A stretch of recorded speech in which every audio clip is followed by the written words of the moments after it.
میرے ساتھیوں، میں آخر میں ایک دو باتیں کرنے لگا ہوں، توجہ میری طرف رکھنا۔ پہلی بات، یہ کل کی بات ہے غالباً یہاں آپ کے اسی محلے میں ایک شخص نے نبوت کا جھوٹا دعویٰ کیا ہے۔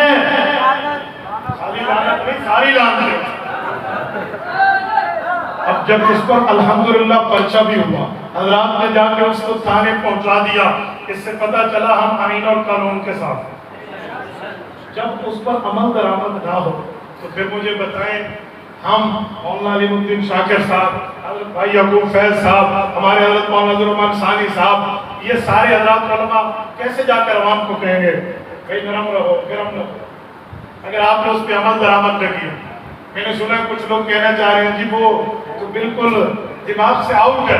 میں آپ کو ایک بات سنانے لگا ہوں، مجھے بتائیے اگر وہ دماغ سے پاگل ہے، وہ نبوت کا دعویٰ کرتا ہے، آرمی چیف ہونے کا دعویٰ تو نہیں کرتا۔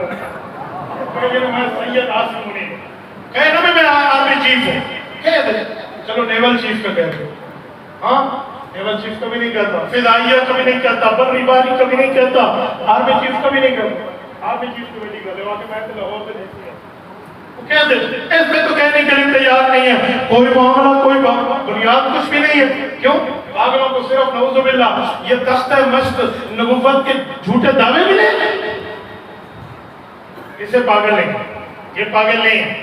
آپ کیسے کہتے ہیں پاگل؟ ہمارے اس طرح کا ایک معاملہ ہوا، ہم نے اسے گرفتار کرا، میں پھر تصدیق میٹنگ میں تھا تو وہاں ایک افسر مجھے کہنے لگا مفتی صاحب وہ بندہ تھوڑا عقل سے ہلا ہوا لگتا ہے، اتنا عقل مند ہو اور نبوت کا دعویٰ کر دے۔ میں نے کہا مرزا قادیانی کیا خیال ہے؟ گلیوں کو ہاتھ لگاتے پھرتا تھا، یار عجیب بات ہے، فتنہ پھیلاتا ہے یا عقل مند ہے؟ یار اگر بے وقوف ہے، میں نے اس کی وردی پر پھول پہ ہاتھ لگا کے کہا، میں نے کہا یہ پھول لگے بغیر وہ کہے کہ میں ڈی پی او کہہ دے، آپ کے لیے تو نہیں کہتا، وہ کہتے اس کو صرف نبوت کا جھوٹا دعویٰ ملا اور نبوت کا جھوٹا دعویٰ مل جائے تو پھر اس کے بعد آپ کہنا شروع کر دیتے ہیں وہ عقل سے پیدا ہے۔ ایسا کچھ بھی نہیں، ایسا کچھ بھی نہیں ہے، جو معاملہ ہے وہ سامنے ظاہر ہے۔ وہ پاگل ہے تو پھر تو اس کا نکاح بھی قائم نہیں ہے، وہ پاگل ہے تو پھر سارے معاملات تو اس پہ ختم ہے۔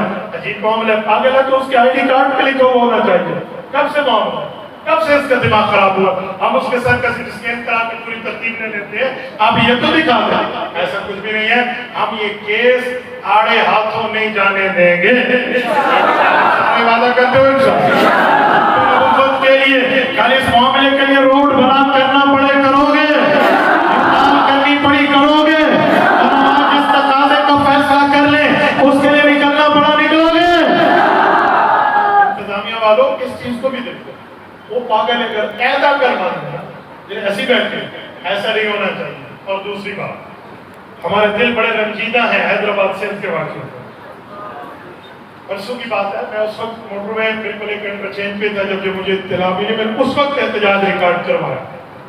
آج ایک نئی بات وہاں پہ سامنے آئی جب وہاں کے 3 ظالم گرفتار ہوئے۔ میں وہاں حیدرآباد سندھ کے انتظامیہ کو خراج تحسین پیش کرتا ہوں کہ تم نے اپنی ڈیوٹی صحیح انجام دیا، 3 کو پکڑ کر انہیں زندان میں ڈالا ہے، باقی بھی آئے۔ میں آج جملہ سمجھانے کے لیے کہنے لگا، توجہ رکھنا، جب 3 پکڑے گئے ہیں تو میں نے اس وقت بھی پرسوں کی رات کے احتجاج میں کہا تھا، میں نے کہا لوگوں اب دیکھنا ان کی پیروی کون کرے، اب دیکھنا ان کا وکیل کون آتا ہے، پھر ہم دیکھیں گے کس فیکٹری سے گھسنا بنتے اور تیار ہے، ہم دیکھیں گے اس طبقے کو، پتہ چلے گا۔ میٹنگ میں تو بیٹھ کے انتظامیہ کے سامنے کور کمیٹی کی میٹنگ